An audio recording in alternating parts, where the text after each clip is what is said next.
Ready mix হালিমের packet দিয়ে মাত্র 10 মিনিটে হালিমটা রান্না করেছি।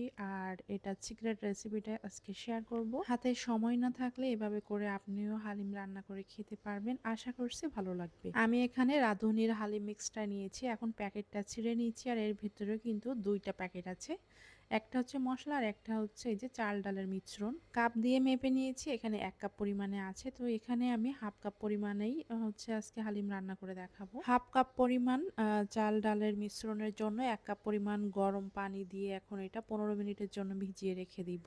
এটা কিন্তু ঠান্ডা পানি দিয়ে মেশানো যাবে না, একদমই ফুটন্ত গরম পানি দিয়ে ভালো করে মিশিয়ে ঢাকনা দিয়ে ঢেকে রেখে দিব।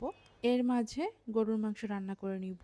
হাফ কাপ পরিমাণ তেল, হাফ কাপ পরিমাণ পেঁয়াজ কুচি দিয়েছি। এখন এই পেঁয়াজটা বেরেস্তা করে নিব। ঝটপট পেঁয়াজ বেরেস্তা করার জন্য এবং মচমচে করার জন্য আমি এখানে 1/4 চা চামচ চিনি দিয়েছি।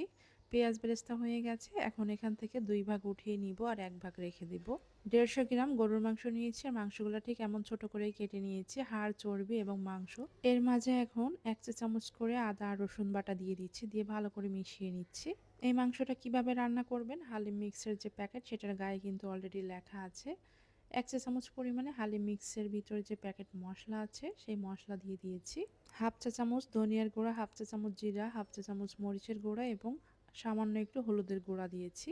সবগুলা মশলাই কিন্তু এই প্যাকেট মশলার ভিতরে আছে, এক্সট্রা লবণও দেওয়া আছে, এই জন্য লবণ দিলাম না। এরপরও আমি কিছু বাড়তি মশলা অ্যাড করেছি। হাফ কাপ পরিমাণ ফুটান্ত গরম পানি দিয়ে অফ ক্যামেরায় আমি প্রেসার কুকারে মাংসটা সিদ্ধ করে নিয়েছি। 3টা সিটি দিলেই আমি নামিয়ে নিয়েছি। মাংসের উপরে যে তেল, এটা আমি এক সাইডে করে রেখে দেবো, এটা পরবর্তীতে কাজে লাগাবো। আগে থেকে চাল ডালের যে মিশ্রণ আমরা ভিজিয়ে রেখেছিলাম সেটা দিয়ে এখন ভালো করে কষিয়ে নিব।